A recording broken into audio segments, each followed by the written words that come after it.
Hare Krishna dear devotees, thank you for joining us. तो जैसा कि आप सब जानते हैं, हम फर्स्ट कैंटो, पहला जो स्कंद है भागवतम का, उसका ओवरव्यू स्टडी कर रहे हैं। अब तक हम 14 चैप्टर्स कवर कर चुके हैं। इस स्कंद में टोटल 19 चैप्टर्स हैं। तो ये जानकर आपको बहुत खुशी होगी कि बहुत जल्दी हमारा फर्स्ट कैंटो का ओवरव्यू खत्म हो जाएगा। We will be able to finish first canto overview. तो ये आशा करते हैं कि आप लोग साथ साथ में पढ़ रहे होंगे, और इसी इसी वजह से आप लोग की भागवतम का जो स्टडी है वो शुरू हो जाएगा और आप भागवतम को अल्टीमेटली पढ़ सकेंगे। क्योंकि बहुत बार हम देखते हैं कि जो भक्त हैं भागवतम की, जब देखते हैं 18 वॉल्यूम में बुक्स, तो घबरा जाते हैं कि इतना कैसे पढ़ेंगे, ये इतनी बड़ी बुक है, इसको कैसे पढ़ेंगे। तो इस वजह से हमने ये पूरा इनिशिएटिव लिया था कि हम कैंटो बाय कैंटो करेंगे। फर्स्ट कैंटो का ओवरव्यू करेंगे और फिर सेकंड कैंटो का करेंगे। इस तरह से करेंगे ताकि जो लोग भी हमारे साथ जुड़े हैं वो इस वजह से भागवतम पढ़ पाए और जान पाए कि भागवतम में आखिरकार दिया क्या है। ठीक है, तो मैं मतलब ये आशा करती हूँ कि आप लोग सब साथ में भागवतम पढ़ रहे होंगे। जो चैप्टर हम करते हैं संडेज को, तो आई एम होपिंग कि वो पूरा वीक, जो एक संडे और दूसरे संडे के बीच में जो पूरा वीक है, उसमें आप कम से कम उस चैप्टर को एक बार रीड जरूर करिए, so that you can understand more. जब आप एक बार क्लास सुन के उसको पढ़ेंगे तो आपको ज्यादा अच्छी अंडरस्टैंडिंग होगी। तो प्लीज इस तरह से आप लोग भागवतम पढ़ सकेंगे। ठीक है, तो मैं अपना स्क्रीन जो है शेयर करने जा रही हूँ। इस चैप्टर का नाम है द पांडवस रिटायर टाइमली, पांडवों की सामयिक निवृत्ति। तो इस चैप्टर में हम पढ़ेंगे कि जब लास्ट लास्ट चैप्टर में हमने कहाँ तक कवर किया था कि युधिष्ठिर महाराज जो है वो अलग अलग प्रकार के अपशकुन देख रहे हैं, और उसके बाद उन्होंने ये कंक्लूड किया कि जरूर भगवान जो है अपने धाम लौट चुके हैं, तभी इस तरह के लक्षण जो है प्रकट हो रहे हैं। तो अब उसके आगे देखते हैं क्या होता है, लेकिन पहले मंगलाचरण करेंगे फिर शुरू करेंगे। ओम ज्ञानतिमिरान्धस्य ज्ञानाञ्जनशलाकया चक्षुरुन्मिलितं येन तस्मै श्रीगुरुवे नमः। श्रीचैतन्यमनोभीष्टं स्थापितं येन भूतले स्वयं रूपः कदा मह्यं ददाति स्वपदान्तिकम्। वन्देऽहं श्रीगुरौ श्रीयुतपदकमलं श्रीगुरून् वैष्णवांश्च श्रीरूपां साग्रजातं सहगण रघुनाथान्वितं तं सजीवं साद्वैतां सावधूतं परिजनसहितं कृष्ण चैतन्य देवं श्रीराधा कृष्णा पदान् सहगण ललिता श्री विशाखान्वितांश्च। हे कृष्ण करुणा सिंधु दीनबंधु जगतपते गोपेश गोपिका कांत राधा कांत नमोस्तुते। तप्त कांचन गौरांगी राधे वृंदावनेश्वरी वृषभानुसुते देवी प्रणमामि हरि प्रिये। वाञ्छा कल्पतरुभ्यश्च कृपा सिन्धुभ्य एव च पतितानां पावनेभ्यो वैष्णवेभ्यो नमो नमः। जय श्री कृष्ण चैतन्य प्रभु नित्यानंद श्री अद्वैत गदाधर शिवासादि गौर भक्त वृंदा। हरे कृष्णा कृष्ण कृष्ण हरे हरे, हरे रामा राम राम हरे हरे। नमो विष्णुपदाय कृष्णप्रेष्ठाय भूतले श्रीमते भक्ति वेदांत स्वामिनिति नामिने। नमस्ते सरस्वते देवे गौरवाणी प्रचारिणे निर्विशेष शून्यवादी पाश्चात्य देश तारिणे। तो भागवतम पढ़ने से पहले हम कुछ और प्रणाम मंत्र कर लेते हैं। ओम नमो भगवते वासुदेवाय। ओम नमो भगवते वासुदेवाय। ओम नमो भगवते वासुदेवाय। नारायणं नमस्कृत्य नरं चैव नरोत्तमं देवीं सरस्वतीं व्यासं ततो जयम् उदीरयेत्। शृण्वतां स्वकथा कृष्ण पुण्यश्रवण कीर्तना हृदयंतस्तु हि भद्राणि विधुनोति सुहृत्सताम् नष्टप्रायेषु भद्रेषु नित्यं भागवत सेवया भगवते उत्तम श्लोके भक्तिर्भवति नैष्ठिकी।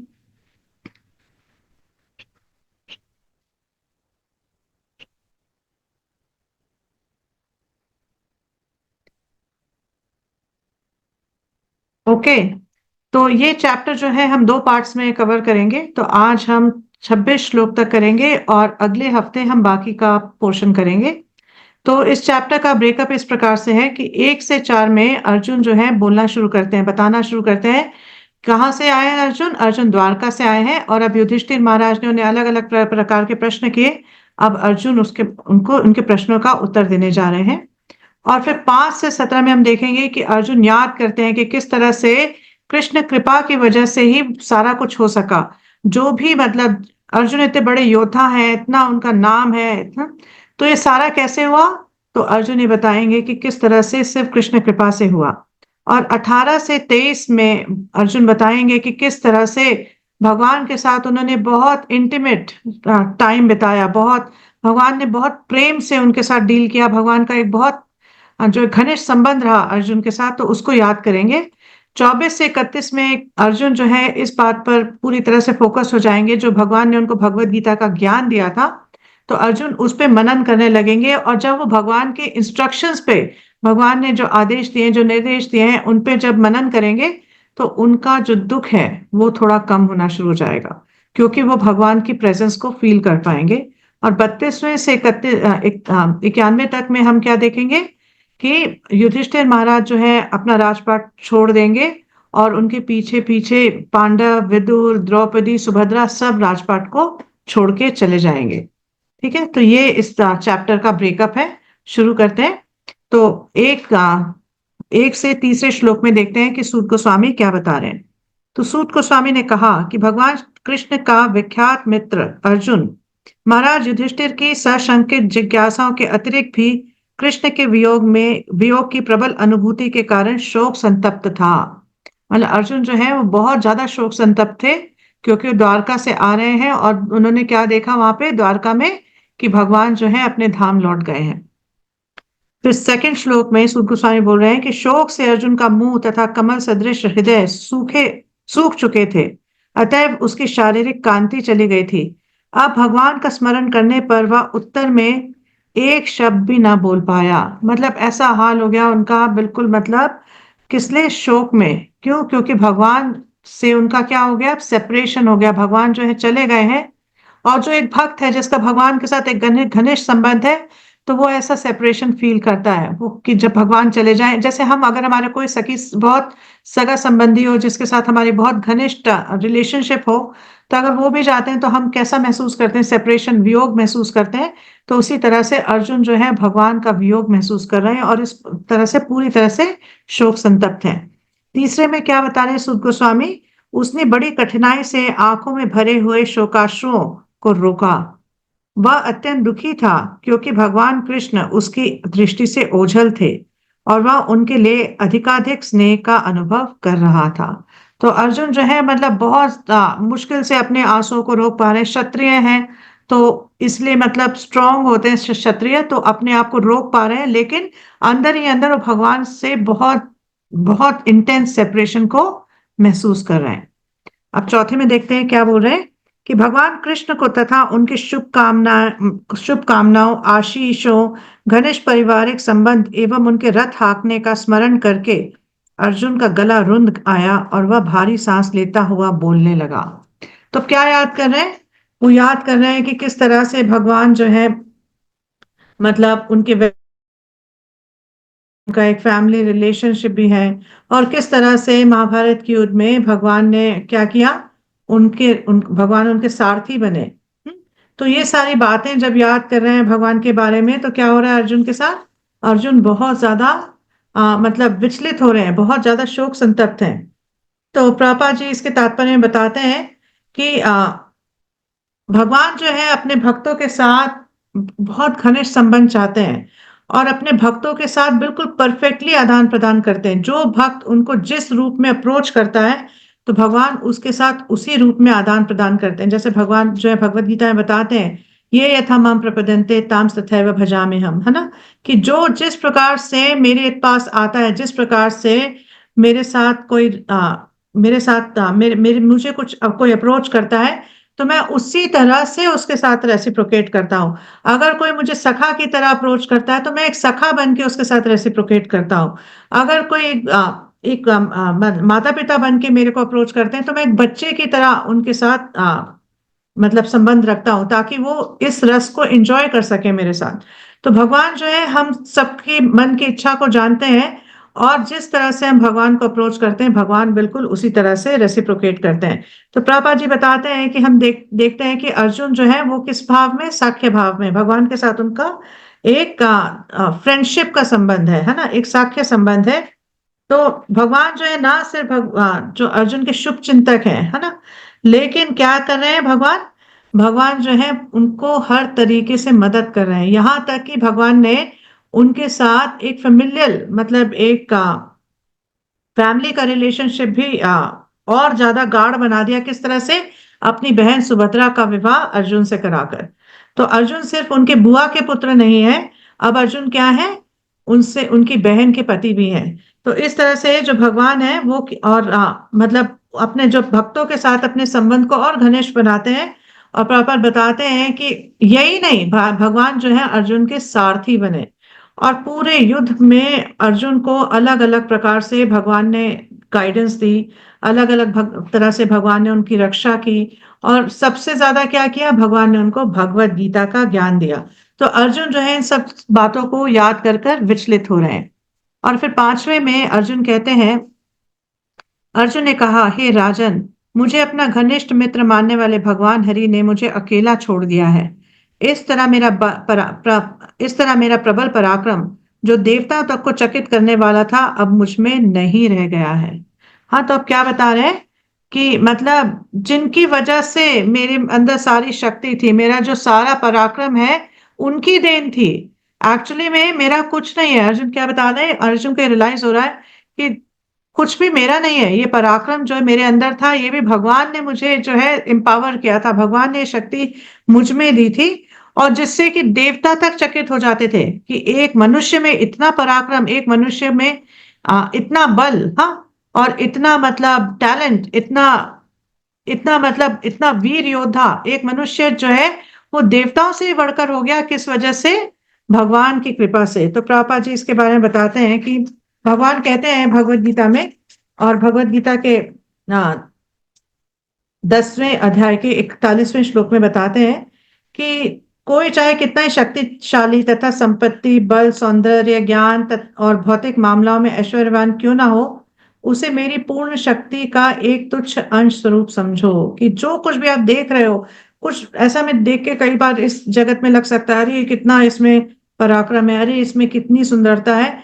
लेकिन भगवान क्या कह रहे हैं, ये अंश मात्र है। मेरी जो सारे जो ऑपुलेंस है, मेरा जो सारा ऐश्वर्य है, उसका एक बहुत छोटा सा अंश है ये। तो जो एक्चुअली किसी व्यक्ति में कोई भी टैलेंट है, किसी के अंदर कोई भी प्रतिभा है, जैसे अर्जुन यहाँ पे बता रहे हैं कि मेरा जो ये प्रबल पराक्रम है, ये किसकी कृपा से था? ये भगवान की कृपा से था।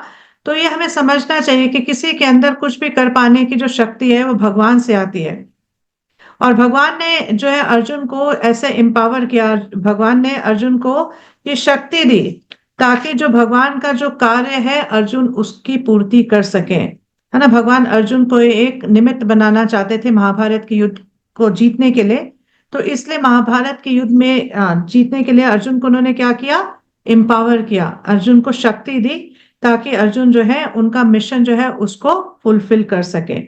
और जब इस शक्ति की बाद में कोई जरूरत नहीं थी, जब महाभारत का युद्ध हो गया, भगवान जो है अपने धाम लौटने के लिए तैयार हो गए, और जब सारी यदु जो है उन्होंने आपस में एक दूसरे से लड़कर जो है उनका नाश हो गया, तो भगवान ने शक्ति वापस ले ली, क्योंकि अब उसकी जरूरत नहीं थी। तो भगवत धाम लौटने के लिए हमें इन शक्तियों की जरूरत नहीं है। ये शक्तियों की जरूरत है भगवान के मिशन में कुछ रोल जो है अदा करने के लिए, भगवान का इंस्ट्रूमेंट बनने के लिए, भगवान के मिशन में एक निमित्त बनने के लिए इन शक्तियों की जरूरत है। लेकिन भगवत धाम लौटने के लिए किस चीज की जरूरत है? भगवान के साथ एक घनिष्ठ संबंध की जरूरत है। तो इसलिए भगवान ने जब समय आया और जब भगवान को लगा अब अर्जुन को इन शक्तियों की जरूरत नहीं है, तो उन्होंने वो शक्तियां उनसे वापस ले ली। तो ये बात बहुत इंपॉर्टेंट है। प्रभुपाद जी कहते हैं कि मतलब जो कुछ भी हमारे अंदर जो कुछ भी प्रतिभा है, जो कुछ भी टैलेंट है, जो कुछ भी हमारे अंदर करने की शक्ति है, एक्चुअली भगवान की देन है। तो भगवान उसको देते हैं और किसी भी समय उसको वापस ले सकते हैं। तो कभी भी भगवान उसको वापस ले सकते हैं। तो इसलिए क्या करना चाहिए कि जब तक हमारे अंदर कोई शक्ति है, कोई प्रतिभा है, हमें उसको भगवान की सेवा में यूज करना चाहिए। क्योंकि पता नहीं कब तक है, कब जब तक है तब तक उसका यूज करके उसका बेनिफिट हम उठा सकते हैं। उसकी वजह से हमें भक्ति क्रेडिट्स मिल सकते हैं, हम भगवान को प्रसन्न करने की कोशिश कर सकते हैं। क्योंकि एक बार अगर भगवान जब उसको विड्रॉ कर लेंगे, उसको वापस ले लेंगे, तो उसके बाद हम नहीं कर पाएंगे उसको यूज। तो इसलिए एक व्यक्ति को, एक बुद्धिमान व्यक्ति को क्या चाहिए कि मेरे अंदर जो कुछ भी है, जो कुछ भी क्षमता है, मैं भगवान की सेवा में उसका इस्तेमाल करूं। छठे में देखते हैं क्या हो रहा है। छठे में अर्जुन बोल रहे हैं, मैंने अभी अभी उन्हें खोया है जिनके क्षण मात्र वियोग से सारे ब्रह्मांड प्रतिकूल तथा शून्य हो जाएंगे, जिस तरह प्राण के बिना शरीर। तो क्या बता रहे हैं कि इनके जाने से सब कुछ शून्य हो जाएगा। शून्यायतम जगत सर्वम, है ना। सारा कुछ शून्य हो जाएगा, कुछ भी नहीं बचेगा। क्योंकि इस जगत में अगर कुछ है, कुछ जानने लायक है, कुछ देखने लायक है, कुछ समझने लायक है, तो कौन है? भगवान है। और भगवान के साथ हमारा संबंध है। तो जब भगवान ही नहीं रहेंगे, या भगवान के बारे में चर्चा नहीं रहेगी, भगवान के बारे में ग्रंथ नहीं रहेंगे, तो क्या रह जाएगा? कुछ नहीं रह जाएगा, कुछ जानने योग्य नहीं बचेगा, है ना। तो अर्जुन इसी बात को यहाँ पर कह रहे हैं। इस सातवें में अर्जुन कहते हैं, उनकी कृपामय शक्ति से ही मैं उन समस्त कामोन्मत्त राजकुमारों को परास्त कर सका जो राजा द्रुपद के महल में स्वयंवर के अवसर पर एकत्र हुए थे। अपने धनुष बाण से मैं मत्स्य लक्ष्य का भेदन कर सका और इस प्रकार द्रौपदी का पाणी ग्रहण कर सका। तो क्या बता रहे हैं कि अगर कृष्ण नहीं होते, उनकी कृपा नहीं होती, तो मैं द्रौपदी को स्वयंवर में नहीं जीत पाता। तो हम सबको पता है इसकी कथा कि किस तरह से द्रुपद जो है, क्योंकि द्रौपदी यज्ञ में प्रकट हुई थी, तो उन्होंने एक शर्त रखी कि कोई साधारण मनुष्य का विवाह द्रौपदी से नहीं हो सकता। तो उन्होंने क्या शर्त रखी कि मैं द्रौपदी को उसको दूंगा जो कि जो ऊपर जो मछली घूम रही है और जिसका प्रतिबिंब नीचे पानी में है।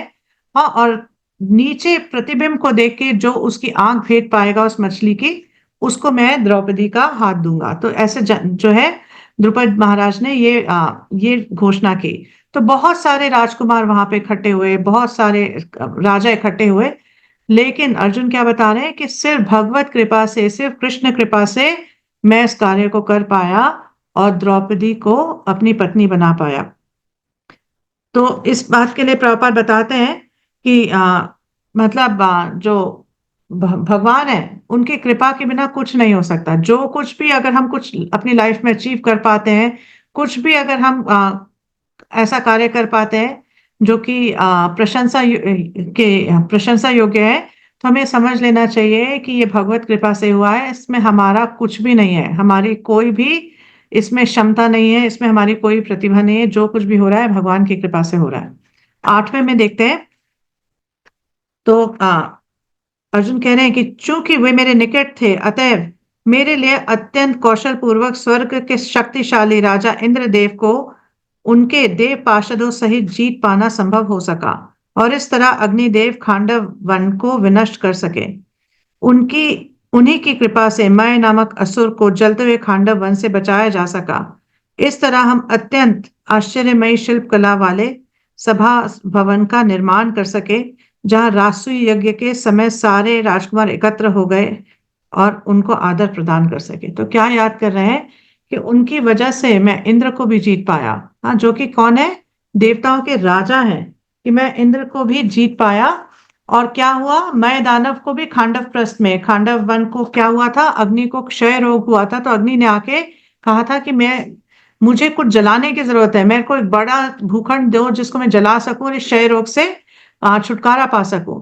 तब क्या बताया गया था कि अच्छा ठीक है, आप जाके खांडव प्रस्थ को जला दीजिए। तो अग्नि जब वहां जलाने लगी तो वहां पे बहुत सारे लोग जो है असुर थे, वो इधर उधर भागने लगे बच के। तो मय दानव जो है वहां पे रहते थे, उन्होंने आकर जो है अर्जुन की शरण ली। उन्होंने अर्जुन से शरण मांगी कि आप मुझे बचाइए इस जलने से। तो जब अर्जुन ने उनको बचाया तो कृष्ण ने उनको क्या कहा कि अब क्योंकि आपको अर्जुन ने प्राण दान दिया है, तो आप जो यहाँ पर है, यहाँ पे बहुत अच्छा एक महल बनाइए, खांडवप्रस्थ में बहुत अच्छा महल बनाइए। जिसका नाम इंद्रप्रस्थ पड़ा, है ना।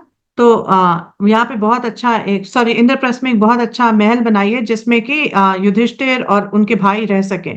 तो मैं दानव ने अपनी मायावी शक्ति से ऐसा एक महल बनाया जिसको देख के सब आश्चर्यचकित हो गए। तो यहाँ पर अर्जुन इस बात को याद कर रहे हैं। तो हम क्या देख रहे हैं यहाँ पे, मय दानव क्या करते हैं, प्रभुपाद बताते हैं कि मय दानव जो है अर्जुन की शरण लेते हैं। तो कृष्ण जो है उनको मारना चाहते थे, लेकिन जब वो अर्जुन की शरण में आए तो क्या हुआ, अर्जुन ने उनको शरण दी। तो प्रभुपाद जी बताते हैं कि एक प्रिंसिपल है कि भक्त जो है भगवान से ज्यादा कृपालु होते हैं। भगवान की कृपा पाने का साधन कौन है, भक्त हैं। जब हम भक्तों को प्रसन्न करते हैं तो उनकी प्रसन्नता से क्या होता है, हमें ऐसी कृपा मिलती है कि हम भगवान के निकट जा सकें, भगवान की सेवा में जा सकें। तो भगवत कृपा से भक्तों की कृपा जो है उसका महत्व बहुत ज्यादा है। तो इस तरह से मैं दानव के केस में देख रहे हैं कि क्या होता है जब एक व्यक्ति किसी भक्त को अप्रोच करता है, भक्त की सेवा करता है, तो उस भक्त की कृपा से हमें भगवान की प्राप्ति होती है। और जब भगवान की प्राप्ति होती है और जब भगवान हमसे प्रसन्न होते हैं तो हमें और भक्तों की सेवा करने का अवसर मिलता है। जब हमें भक्तों की सेवा करने का अवसर प्राप्त हो तो हमें समझ जाना चाहिए कि हमें भगवान जो है ये अवसर दे रहे हैं और भगवान की कहीं ना कहीं प्रसन्नता है इस बात में। कहीं ना कहीं भगवान हम पे कृपा कर रहे हैं जिसकी वजह से हमें भक्तों की सेवा करने का अवसर प्राप्त हो रहा है। तो ये सारा कुछ जो है भक्ति का जो पूरा प्रोसेस है बहुत साइंटिफिक है कि भक्तों की सेवा करेंगे, भक्तों को प्रसन्न करेंगे, भक्तों की शरण लेंगे तो भगवान को आप अप्रोच कर पाएंगे। और जब भगवान को आप अप्रोच कर पाएंगे और भगवान को प्रसन्न करेंगे तो भगवान क्या करेंगे, आपको भक्तों की सेवा करने का और अवसर प्रदान करेंगे। तो बहुत सेवा जब आती है अगर भक्तों की, तो समझ जाना चाहिए कि भगवान की इसमें सहमति है और भगवान की इसमें प्रसन्नता है।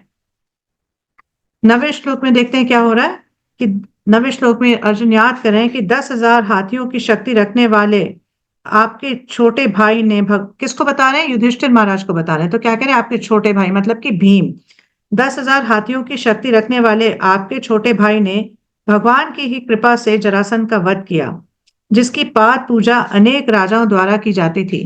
ये सारे राजा जरासंध के महाभैरव यज्ञ में बलि चढ़ाए जाने के लिए लाए गए थे, किंतु उनको छुड़ा दिया गया। बाद में उन्होंने आपका आधिपत्य स्वीकार किया।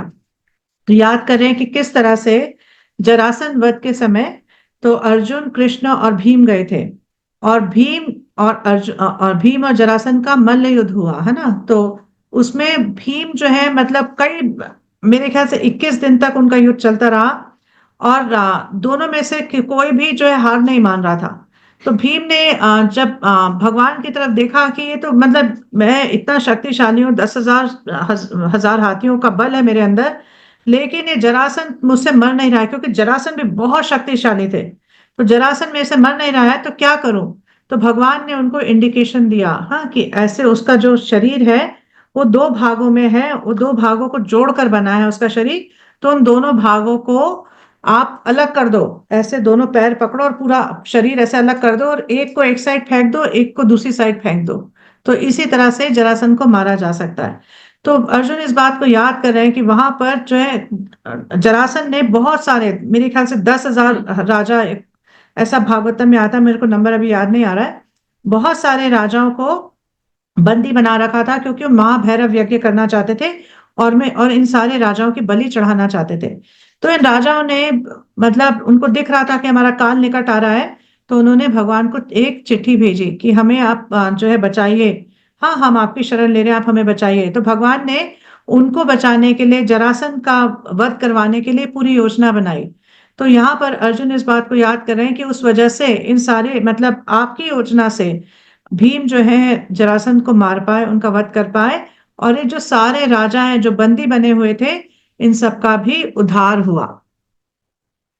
सॉरी, 10वें में देखते हैं क्या हो रहा है।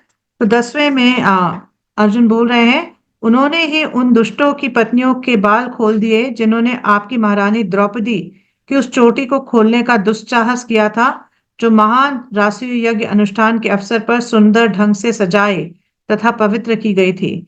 उस समय वह अपनी आंखों में आंसू भरकर भगवान कृष्ण के चरणों पर गिर पड़ी थी।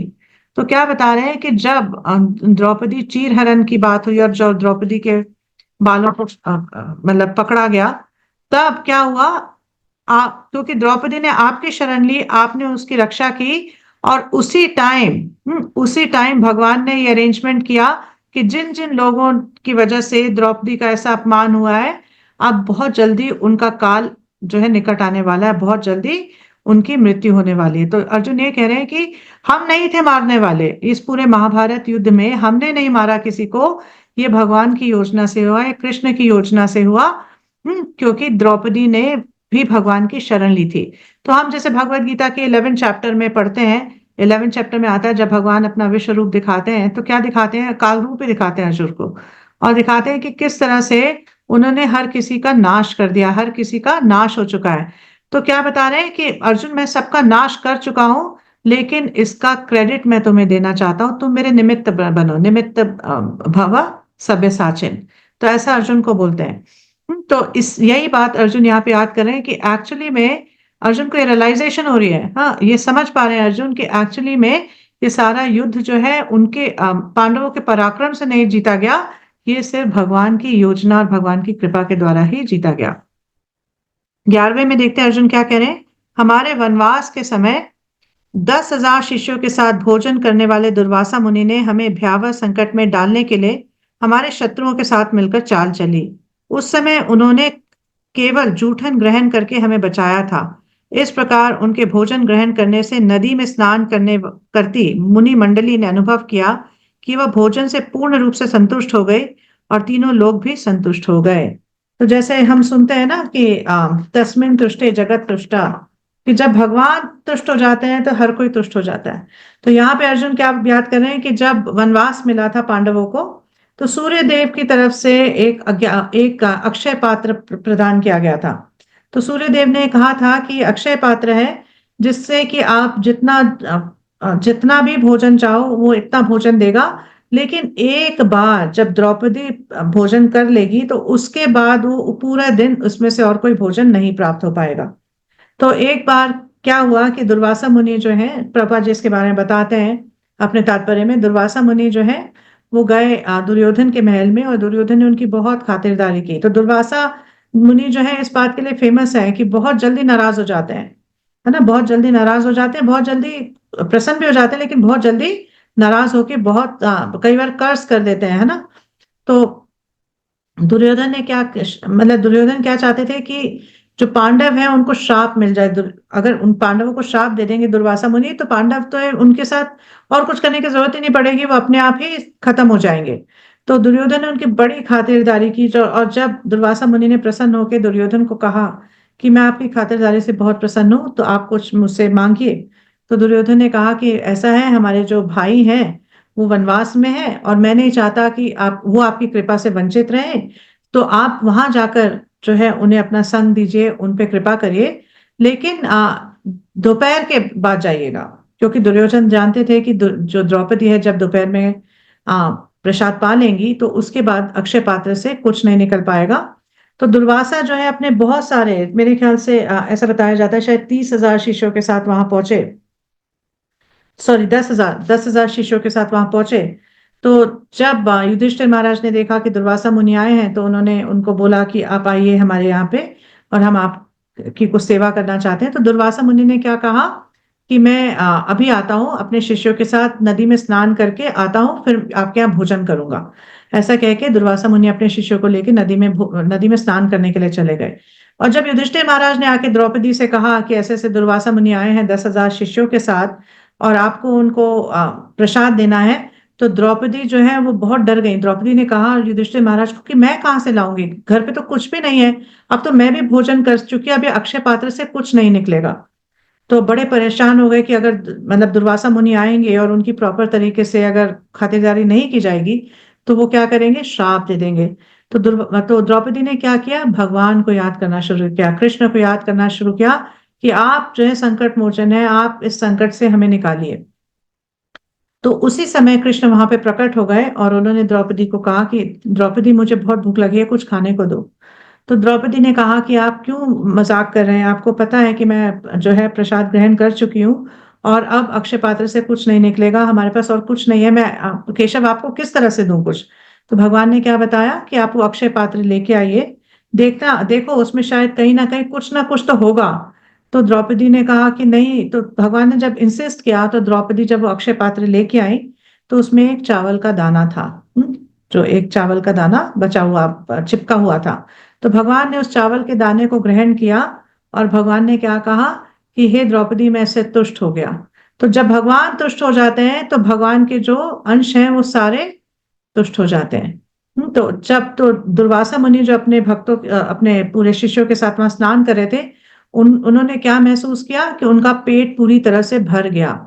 और जब उन्होंने ये महसूस किया कि हमारा पेट पूरी तरह से भर गया है और अगर अब हम युधिष्ठिर महाराज के यहाँ जाएंगे और वो हमें भोजन खिलाएंगे और हम नहीं खाएंगे तो वो अपमान महसूस करेंगे। तो हमें ऐसे भक्तों का अपमान नहीं करना चाहिए। तो वहीं से जो दुर्वासा है अपने शिष्यों के साथ वहीं से निकल लिए, तो यहाँ पर नहीं आए। तो इस तरह से अर्जुन याद कर रहे हैं कि किस तरह से अलग अलग कष्टों से भगवान ने पांडवों को बचाया। अब 12वें में देखते हैं क्या कह रहे हैं कि यह उन्हीं का प्रताप था कि मैं युद्ध में शिवजी तथा उनकी पत्नी पर्वतराज हिमालय की कन्या को आश्चर्यचकित करने में समर्थ हुआ। इस तरह वे मुझ पर प्रसन्न हुए और उन्होंने मुझे अपना निजी अस्त्र प्रदान किया। अन्य देवताओं ने भी मुझे अपने अपने शस्त्र भेंट किए और इसके अतिरिक्त मैं इसी वर्तमान शरीर से स्वर्गलोक पहुंच सका, जहां मुझे आधे ऊंचे सिंहासन पर बैठने दिया गया। तो अर्जुन इस बात को याद कर रहे हैं कि किस तरह से भगवान की कृपा से ही जो है शिव जी उनसे प्रसन्न हुए। तो शिव जी ने प्रसन्न होकर क्या किया, पशुपात अस्त्र दिया उनको। तो भगवान को अगर, जैसे हमने कहा कि भगवान को अगर कोई तुष्ट कर लेता है तो उससे सारा जगत तुष्ट हो जाता है। जितने देवी देवता हैं उनको अलग से प्रसन्न करने की जरूरत नहीं है, भगवान प्रसन्न है तो सारे प्रसन्न है। हम्म, भगवान जब प्रसन्न होते हैं तो सारे लोग प्रसन्न हो जाते हैं। तो ये बात समझने की है। तो शिव जी जो है उनको, मतलब उनको ये पशुपात अस्त्र दे रहे हैं, उनको अलग अलग प्रकार के बेनिडिक्शंस दे रहे हैं उनसे प्रसन्न होके। और फिर अर्जुन क्या याद कर रहे हैं कि मैं इसी शरीर में कहाँ जा सका, भगवान की कृपा से स्वर्ग लोक पहुंच गया। और स्वर्ग लोक में मैं पहुंचा और वहां पे मैंने जो देवी देवता है उनके साइड से युद्ध किया और असुरों को परास्त किया। तो देवी देवता जो है मुझसे खुश होकर उन्होंने मुझे अनेक अनेक प्रकार के बेनिडिक्शंस दिए, अनेक अनेक प्रकार के वरदान दिए, अनेक प्रकार के शस्त्र दिए। तो ये सारे जो शस्त्र हैं ये हमारे काम आए महाभारत के युद्ध में। और वहां पर जब मैं स्वर्ग लोक पहुंचा तो वहां पे मुझे ऊंचा सिंहासन दिया गया बैठने के लिए। तो ये अर्जुन इस बात को याद कर रहे हैं कि मेरी क्या औकात थी, लेकिन मेरी वजह से नहीं हुआ ये सिर्फ भगवान की कृपा से हुआ है।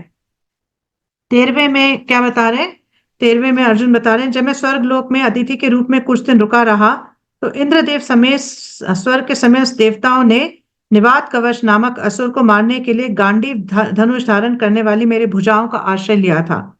हे अजमेर के वंशज राजा, इस समय मैं पूर्ण पुरुषोत्तम भगवान से विहीन हो गया हूँ, जिनके प्रताप से मैं इतना शक्तिशाली था। है ना। तो क्या बता रहे हैं कि स्वर्ग में जाके देवी देवताओं को मैंने हेल्प की। देवी देवता जो है मनुष्य से बहुत मतलब आगे हैं, उनसे जो है उनकी पावर बहुत ज्यादा है। तो अर्जुन क्या बता रहे हैं कि भगवान के कृपा से, भगवान के प्रताप से मैं देवी देवताओं को हेल्प कर सका और ऐसे असुर को परास्त कर सका। तो ये मेरा पराक्रम नहीं है, ये कोई मेरी अचीवमेंट नहीं है, ये सब क्या है, भगवान की है। फिर 14वें श्लोक में बता रहे हैं कि कौरवों की सैन्य शक्ति उस समुद्र की तरह थी जिसमें अनेक अजय प्राणी रहते थे। फलतः वह दुर्लभ्य थी, किंतु उनकी मित्रता के कारण मैं रथ पर आरूढ़ होकर उसे पार कर पाया। उन यह उनकी कृपा थी कि मैं गांवों को वापस ला सका और बलपूर्वक राजा के तमाम मुकुट एकत्र कर सका, तो समस्त तेज के स्रोत रत्नों से जड़ित थे। है ना। तो यहाँ पर अर्जुन याद करें कि किस तरह जो कौरव की सेना थी जैसे हम पढ़ते हैं कि मतलब 7 अक्षौहिणी सेना जो है कौरवों की जो है पांडवों से ज्यादा थी। और कौरवों की साइड पे कैसे कैसे योद्धा थे, द्रोण थे, हाँ, कर्ण थे, भीष्म थे, मतलब इतने महान योद्धा। तो अर्जुन क्या कह रहे हैं कि इन सबको कैसे परास्त कर पाए हम। क्योंकि वो जो मेरे सारथी थे वही सारा कुछ हैंडल कर रहे थे, वही सारी गाइडेंस दे रहे थे और वही सारा कुछ कंट्रोल कर रहे थे। और उनकी वजह से ही जब हम अज्ञातवास में थे और महाराज विराट के राज्य में थे, तो क्या हुआ कि बहुत सारी गायों को मैं वापस ला सका, जो कि चोरी करके ले जा रहे थे। जो कि लोग चोरी करके ले जा रहे थे। और उनके जो राज मुकुट है जिनमें रत्न जड़े हुए थे अलग अलग, वो भी मैं लेके आ सका। तो ये सब बातें बता रहे हैं कि किस तरह से कृष्ण कृपा से ही सारा कुछ हो सका। अब 15वें श्लोक में अर्जुन कह रहे हैं कि एकमात्र वे ही थे जिन्होंने सबों की आयु छीन ली थी, और जिन्होंने युद्ध भूमि में भीष्म, कर्ण, द्रोण, शल्य इत्यादि कौरवों द्वारा निर्मित सैन्य व्यूह की कल्पना तथा उत्साह को हर लिया था। उन सबकी योजना अत्यंत पटु थी और आवश्यकता से अधिक थी, लेकिन भगवान श्री कृष्ण ने आगे बढ़कर यह सब कर दिखाया। तो क्या बता रहे हैं कि भगवान जो है अपनी दृष्टि से ही सबकी आयु हर रहे थे। भगवान स्वयं बताते हैं 11वें चैप्टर में भगवत गीता के कि मैं सबकी आयु हर रहा हूं। हाँ, तो दृष्टिपात करते ही साथ ही भगवान सबकी आयु, सबका सैन्य बल, सारे जो उनकी जो भी मतलब उनका जो पूरा उत्साह था वो भगवान ने हर लिया, जिसकी वजह से जो कौरव है पांडवों को परास्त नहीं कर पाए। तो सारा कुछ अरेंजमेंट था, सारा जो कुछ हुआ ये किसकी वजह से हुआ? क्योंकि कृष्ण की ये योजना थी। कृष्ण जो है पांडवों के साथ में थे और उनको गाइड कर रहे थे। आप 16वें में देखते हैं क्या कह रहे हैं कि भीष्म, द्रोण, कर्ण, भूरिश्रवा, सुशर्मा, शल्य, जयद्रथ बाह तथा बालिक जैसे बड़े बड़े सेनापतियों ने अपने अपने अचूक हथियार मुझ पर चलाए, लेकिन उनकी कृपा से सब वे मेरा बाल बांका भी न कर पाए। इसी प्रकार भगवान नरसिंह देव के परम भक्त प्रहलाद महाराज असुरों द्वारा प्रयुक्त समस्त शस्त्रों अस्त्रों से अप्रभावित रहे। तो क्या बता रहे हैं कि इतने सारे बाण मुझ पे चलाए गए, इतना सब कुछ किया गया, अनेक अनेक प्रकार की शक्तियों को यूज किया गया, अनेक अनेक प्रकार के योद्धा मेरे सामने आए, लेकिन क्या हुआ? सिर्फ भगवान की कृपा से मुझे कुछ नहीं हुआ। जो भी बाण भी अगर कोई मेरी तरफ आए तो भगवान ने अपने शरीर पे लिए और मुझे किसी भी मतलब किसी भी प्रकार की कोई भी हानि नहीं हुई। और क्या बता रहे, किससे किसको याद करें? प्रहलाद महाराज को। कि जैसे प्रहलाद महाराज को मारने के लिए हिरण्यकश्यप ने कितनी योजनाएं बनाई। एक छोटा सा बच्चा जो 5-6 साल का बच्चा है, उसको मारने के लिए हिरण्यकश्यप ने अलग अलग प्रकार की योजनाएं बनाई, लेकिन प्रहलाद का वो कुछ भी बिगाड़ नहीं पाए, क्योंकि उन पर भगवान की कृपा थी। तो इसी तरह से अर्जुन याद कर रहे हैं कि मुझ पर भी भगवान की कृपा थी और इस वजह से मेरा कोई भी बाल बांका नहीं कर पाया। हाँ, तो प्रभुपाद अपने तात्पर्य में बताते हैं कि मतलब जब भगवान और भक्त का जो संबंध होता है तो भक्त कई बार भूल जाते हैं कि ये जो मेरे सामने है ये कौन है? भगवान है। उनका ऐसा संबंध होता है कि वो ये भूल जाते हैं कि ये भगवान है। और भगवान जो है अपने कार्यकलापों से बहुत बार भक्तों को जो है मुग्ध कर देते हैं, बहुत ज्यादा कई बार उनको मोहग्रस्त कर देते हैं कि भक्त भी नहीं समझ पाते कि भगवान की क्या योजना है। हम्म, तो यहाँ पर प्रभा जी बताते हैं कि एक बुद्धिमान व्यक्ति को क्या चाहिए? एक बुद्धिमान व्यक्ति को चाहिए कि वो भगवान की तरफ अपने आकर्षण को बढ़ाए और पूरी तरह से उनकी सेवा में लग सके। तो ये हमारा मनुष्य जीवन का जो एक्चुअल पर्पस है वो ये है कि हम भगवान के साथ अपने संबंध को स्थापित करें। 17वें में देखते हैं क्या हो रहा है।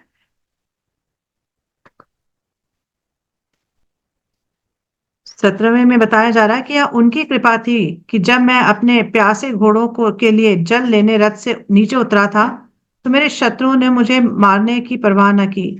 यह तो अपने प्रभु के प्रति मेरा असम्मान ही था कि मैंने उन्हें अपना सारथी बनाने का दुस्साहस किया, क्योंकि मोक्ष प्राप्त करने के लिए श्रेष्ठ पुरुष उनकी पूजा तथा सेवा करते हैं। तो क्या बता रहे हैं कि युद्ध के बीच में जब मेरे घोड़े जो है प्यासे हो गए, मतलब युद्ध भूमि में, मतलब दौड़ चलते चलते चलते चलते जब घोड़ों को प्यास लगी, तो उनका उनके लिए पानी का अरेंजमेंट करने के लिए जो अर्जुन क्या करे, अर्जुन रथ से नीचे उतरे और उन्होंने बाण मारकर जमीन से पानी निकाला घोड़ों के लिए। लेकिन जब वो उतरे नीचे तो उन पे कोई भी हमला कर सकता था, है ना। लेकिन भगवान की कृपा से उन पे कोई भी हमला नहीं कर पाया। और क्या बता रहे हैं अर्जुन कि देखो, मतलब मैं कैसा व्यक्ति हूँ, उसको मैंने कैसे पे किया भगवान को, मतलब भगवान की जितनी भी कृपा मुझ पे हुई उसको मैंने कैसे पे किया, उनको अपना सारथी बनाकर। हाँ, कि सारथी के बारे में हम कई बार पहले भी डिस्कस कर चुके हैं कि सारथी जो है योद्धा से नीचे बैठते हैं। सारथी बिल्कुल घोड़े जो है बीच में बीच में बैठते हैं। तो घोड़े जब मतलब लीद निकलती है घोड़ों से, तो वो भी सारथी के ऊपर आती है। और सारथी का क्या कर्तव्य होता है? घोड़ों की सफाई करना, घोड़ों को पानी पिलाना। हाँ, तो ये भी सारथी करते हैं। और जब युद्ध भूमि पे कोई योद्धा होता है तो बहुत शोर होता है, क्योंकि अलग अलग प्रकार के जो शस्त्र चल रहे होते हैं, अलग अलग प्रकार के मतलब शोर हो रहा होता है। तो आप अगर योद्धा चाहता है कि रथ जो है राइट साइड में जाए तो कैसे बताएगा, क्योंकि आवाज को सुन नहीं सकते, इतना शोर है। तो योद्धा क्या करता है, सारथी को राइट साइड में पैर मारता है। तो सारथी समझ जाता है कि अच्छा राइट साइड में रथ लेके जाना है। तो अर्जुन इस बात को याद कर रहे हैं कि मैंने इस तरह का काम किया कि भगवान जो परम पुरुषोत्तम है, जिनके जिनको सब लोग जिनकी सेवा करते हैं और जिनकी पूजा करते हैं, उनको मैंने क्या किया, अपना सारथी बना लिया। हम्म। तो भगवान जो है अपने भक्तों के प्रेम में कोई भी रोल करने के लिए तैयार हो जाते हैं, है ना। हम देखते हैं कि जब वृंदावन की लीलाएं देखते हैं तो हम क्या देखते हैं कि भगवान अपने कंधे पे अपने जो गोप सखा है उनको चढ़ा लेते हैं।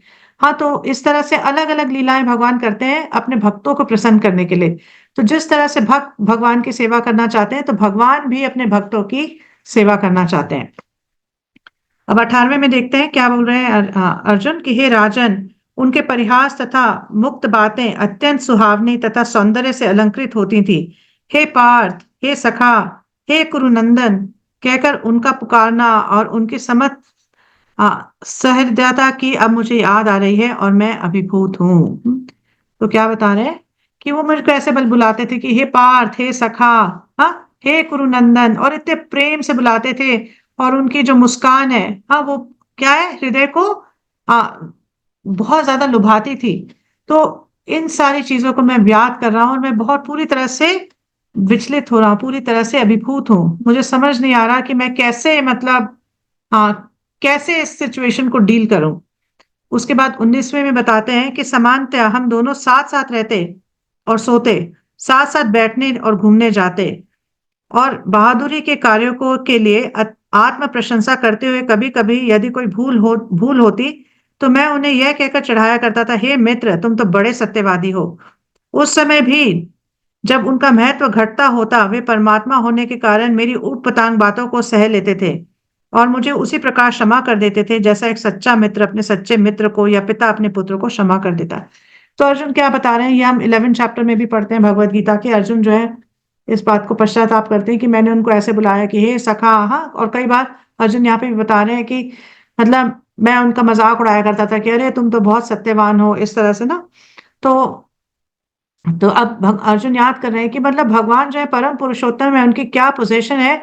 लेकिन मैं जब उनकी कई बार इंसल्ट भी करता था, कई बार उनसे ओवर फ्रेंडली भी हो जाता था, तो भी वो उसको क्या कर लेते, सह जाते थे। जैसे कि पिता जो है अपने पुत्र की, अगर पुत्र कुछ गलत तरीके से व्यवहार भी करता है तो पिता उसको बर्दाश्त करते हैं। तो इस तरह भगवान जो है उनकी ऊटपटांग हरकतों को भी, उनकी ऊटपटांग बातों को भी क्षमा करके भगवान ने कभी अभी अपने संबंध को अर्जुन के साथ नहीं तोड़ा। तो अर्जुन इस बात को याद कर रहे हैं। और 20वें और 21वें में हम देखते हैं क्या कहते हैं अर्जुन कि हे राजन, अब मैं अपने मित्र तथा सर्वाधिक प्रिय शुभ चिंतक पूर्ण पुरुषोत्तम भगवान से विलग हो गया हूँ। अतएव मेरा हृदय हर तरह से शून्य सा प्रतीत हो रहा है। उनकी अनुपस्थिति में जब मैं कृष्ण की तमाम पत्नियों की रखवाली कर रहा था तो उनके अविश्वस्त ग्वालों ने मुझे हरा दिया। मेरे पास वही गांडीव धनुष है, वे ही तीर हैं, उन्हीं घोड़ों के द्वारा खींचे जाने वाला वही रथ है, और उन्हें इस्तेमाल करने वाला मैं वही अर्जुन हूँ जिसके सामने सारे राजा सिर झुकाते थे। किंतु भगवान कृष्ण की अनुपस्थिति में वे सब एक ही क्षण में शून्य हो गए हैं। यह वैसा ही है जैसे राख में घी की आहुति डालना। जादू की छड़ी से धन एकत्र करना या बंजर भूमि में बीज बोना। तो क्या याद कर रहे हैं कि मैं मतलब जो महाभारत के जो युद्ध में कैसे कैसे योद्धाओं को मैंने हरा दिया। लेकिन एक बार जब भगवान ना प्रकट हो गए तो भगवान ने अर्जुन को क्या आदेश दिया था कि मेरी सारी जो पत्नियां हैं इनको आप ले जाना, इनको आप मथुरा ले जाना, हाँ, या हस्तिनापुर ले जाना, हाँ, यहाँ द्वारका में मत छोड़ना। तो जब भगवान अप्रकट हो गए तो अर्जुन ने क्या किया, उनकी सारी पत्नियों को अर्जुन जो है हस्तिनापुर की तरफ लाने लगे। तो रास्ते में मतलब बहुत सारे ग्वाले आए और उन ग्वालों ने इन पत्नियों को हर लिया, और इन पत्नियों को हर लिया, और अर्जुन ने जब उनके साथ युद्ध किया, हाँ, उनको बचाने के लिए, उनकी पत्नी भगवान की पत्नियों को बचाने के लिए, तो उन ग्वालों ने क्या किया, अर्जुन को हरा दिया। तो अर्जुन उस बात को याद कर रहे हैं कि मामूली से ग्वाले जो है वो मुझे हरा कर निकल गए, जबकि पूरे महाभारत युद्ध में मैंने कैसे कैसे योद्धाओं को हरा दिया। तो क्या बता रहे हैं कि अर्जुन को रियलाइज हो रहा है कि मेरी जो भी शक्ति थी वो भगवान की कृपा से थी, भगवान की वजह से थी। भगवान के जाने के बाद मेरी शक्ति, वही गांडीव है, वही भुजाएं हैं, वही रथ है, वही मैं हूं, लेकिन सब कुछ शक्तिहीन हो गया है। और 22वें और 23वें में हम देखते हैं क्या हो रहा है। तो 22वें और 23वें में अर्जुन कह रहे हैं कि हे राजन, चूंकि आपने द्वारका नगरी के हमारे मित्रों तथा संबंधियों के विषय में पूछा है, अतएव मैं आपको सूचित कर रहा हूं कि वे सब ब्राह्मणों द्वारा शापित होकर सड़े हुए चावलों से बनी शराब पीकर उन्मत्त हो गए और एक दूसरे को ना पहचानने के कारण लाठियां लेकर परस्पर लड़ने लगे। आप केवल 4-5 को छोड़कर शेष सभी मर चुके हैं। वास्तव में यह सब भगवान की इच्छा के फलस्वरूप है कि कभी कभी लोग एक दूसरे को मार डालते हैं और कभी एक दूसरे की रक्षा करते हैं। तो यहाँ पर मतलब इसके बारे में बहुत मतलब विस्तार में वर्णन आता है भागवतम में, लेकिन 11वें स्कंद में आता है, तो उसके हम डिटेल में नहीं जाएंगे। तो यहाँ पर अर्जुन कैसे बता रहे हैं कि मतलब क्या हुआ, कि आपने क्योंकि पूछा है इसलिए मैं आपको बता रहा हूँ कि एक्चुअली में द्वारका में क्या हुआ। क्योंकि हमें अगर याद होगा तो युधिष्ठिर महाराज पूछते हैं कि द्वारका में सब यदुवंशी ठीक तो है, अलग अलग लोगों के बारे में पूछते हैं, तो इसलिए आप अर्जुन उसका आंसर दे रहे हैं। और प्रभुपाद जी 23वें के सॉरी सॉरी सॉरी हाँ, इसमें नहीं, 24वें में प्रभुपाद जी बोलेंगे। 24वें से 26वें में हम देखते हैं क्या हो रहा है। तो अर्जुन बता रहे हैं, हे राजन, वास्तव में 24वें में ये बता रहे हैं कि वास्तव में ऐसा भगवान की इच्छा के फलस्वरूप है कि कभी कभी लोग एक दूसरे को मार डालते हैं और कभी एक दूसरे की रक्षा करते हैं।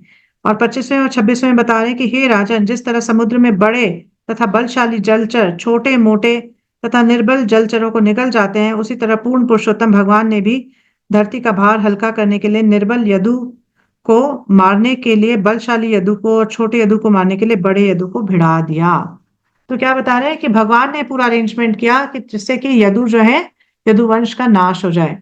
तो क्या, और 24वें के तात्पर्य में प्रभा जी बता रहे हैं कि सब कुछ ये पूरे जो प्रकृति के नियम है सब भगवान के अधिष्ठान, भगवान इसके अधिष्ठाता है, भगवान के अधीनता में ये सारे नियम चलते हैं। तो भगवान जो चाहते हैं तो प्रकृति उसी तरह से एक्ट करती है। तो ये सारा कुछ हम अगर सुने तो हमें लगता है कि अरे यदुवंश का इस तरह से नाश हो गया, आपस में लड़के मर गए, शराब पी के मर गए। तो ये सारा क्या है, ये भगवान का अरेंजमेंट है। ये जो हम देख रहे हैं एक्चुअली में वो नहीं है, ये सारा एक भगवान का अरेंजमेंट है कि किस तरह से इनका नाश हो। क्योंकि मैं थोड़ा सा आपको बता देती हूँ, जब 11वें स्कंद में इसका वर्णन आता है कि भगवान क्या चाहते थे। भगवान जानते थे कि यदुवंशी जो है उनका वियोग सहन नहीं कर पाएंगे, और भगवान का अब लीला समाप्त करके अपने धाम लौटने का समय आ गया था। तो इसीलिए भगवान ने क्या किया, ये अरेंजमेंट किया कि यदु जो है आपस में एक दूसरे को मार दे और उनके साथ भगवत धाम लौट जाए। तो ये सारा कुछ अरेंजमेंट जो है भगवान की वजह से है। तो कई रीजंस हमारे आचार्य देते हैं, तो उसमें जो एक प्राइम रीजन है वो मैं आपके साथ मैंने अभी शेयर किया। और फिर प्रभुपाद जी बताते हैं कि इस भौतिक जगत का क्या मतलब है। इस भौतिक जगत में हमेशा क्या रहेगा, इस भौतिक जगत का नियम है कि हमेशा संघर्ष रहेगा, हमेशा कुछ ना कुछ चलता रहेगा, कुछ ना कुछ संघर्ष रहेगा। क्योंकि जो बद्ध जीव है वो क्या करने की कोशिश करता है, वो भौतिक प्रकृति पे अपना जो है आधिपत्य स्थापित करने की कोशिश करता है। जो जो भौतिक प्रकृति है उसको, उसका शोषण करने की कोशिश करता है, जिसकी वजह से क्या होता है, जिसकी वजह से उसको अलग अलग प्रकार के रिएक्शंस मिलते हैं और इस भौतिक जगत में अलग अलग प्रकार की परिस्थितियों में वो फंस जाता है, उसको उनको परिस्थितियों को झेलना पड़ता है। तो प्रभुपाद जी बताते हैं कि एक्चुअली जो आध्यात्मिक जगत है वहां पर इस तरह का कोई भी संघर्ष नहीं है। वहां पर अगर हम भगवान की सेवा करने के लिए तैयार हैं, भगवान के प्लान के अनुसार चलने के लिए तैयार है, तो कोई भी संघर्ष नहीं है। वो वहां पर हम बहुत आनंद से और बहुत शांतिपूर्वक रह सकते हैं। तो आज का हमारा सेक्शन जो है यहाँ पे समाप्त हो रहा है।